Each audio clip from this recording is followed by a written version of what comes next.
ऐ सरदारों के सरदार, राजाओं के राजा, ऐ प्रभु रामचंद्र के चैतन्य हृदय अंश, तुमसे राजपूतों की ग्रीवा उन्नत है। तुमसे बाबर के वंश की राज्य लक्ष्मी अधिक प्रबल हो रही है।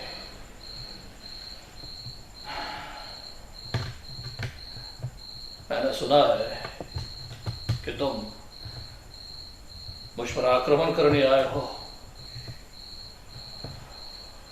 हिंदुओं के हृदय तथा आंखों के रक्त से तुम लालबो वाले होना चाहते हो, हाँ?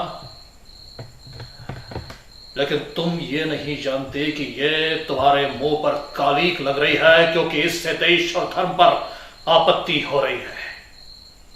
तुम अगर स्वयं दक्षिण विजय करने आते तो मैं तुम्हारे घोड़े के साथ अपनी सेना लेकर पैदल चलता और एक सिरे से दूसरे सिरे तक भूमि जीतकर तुमको सौंप देता।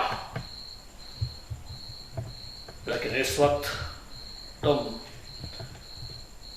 औरंगजेब की तरफ से आए हो। अब मेरी समझ में नहीं आता कि तुम्हारे साथ कौन सा खेल खेलो।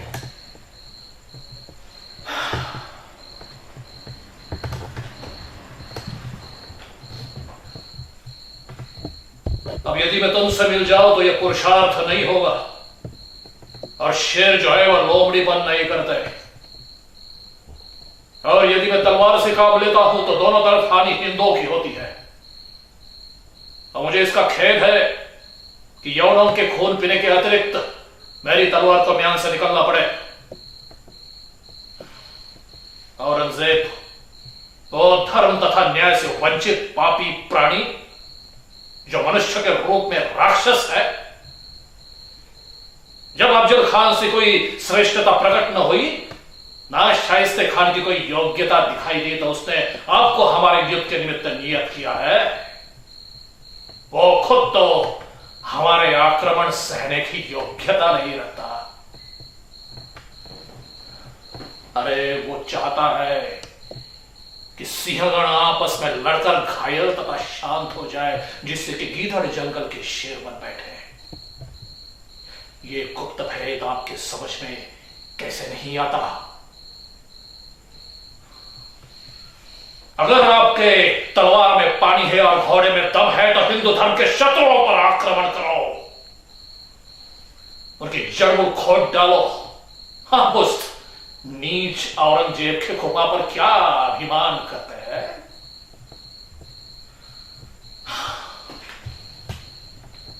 हाँ, अगर आप राजभक्ति की दुहाई देते हैं तो यह स्मरण करें कि उसने अपने बाप शाहजहां के साथ क्या बर्ताव किया था।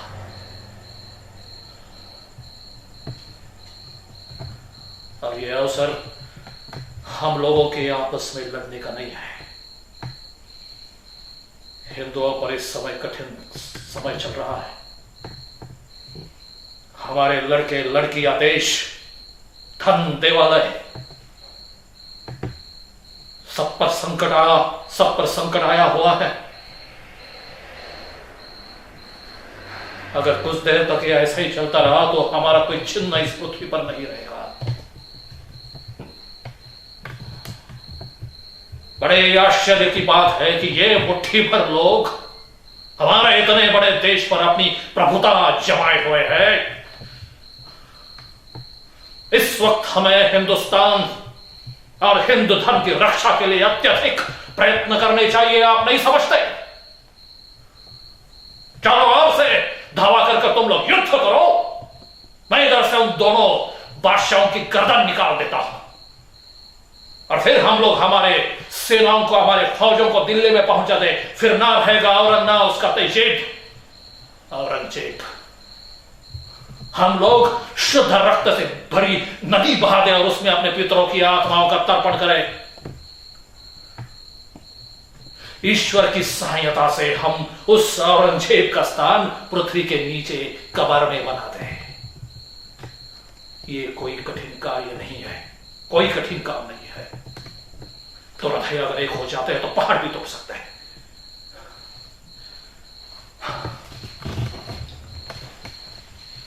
विषय में मुझे आपसे बहुत कुछ कहना है और आपसे सुनना है। जो बातें पत्र में लिखना युक्ति संगत नहीं है।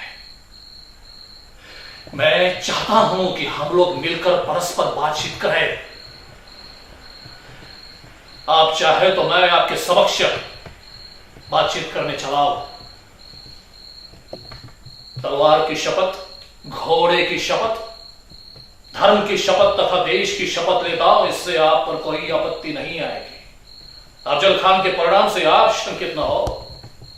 वो झूठा था। 1200 लड़ाकू हबशी सवार वो मेरे घात में लगाए हुए था, जानते हैं आप। और मैं पहले उसको न मारता तो आपको यह पत्र कौन लिखता? और आपको स्वयं मुझसे कोई शत्रुता तो नहीं है। अगर आपका उत्तर मेरे अनुकूल पड़े तो रात्रि के समय आपके समक्ष आपको मिलने अकेले आऊंगा और आपको वो गुप्त पत्र मैं दिखाऊंगा जो मैंने शाइस्ते खान की जेब से निकाल लिए थे।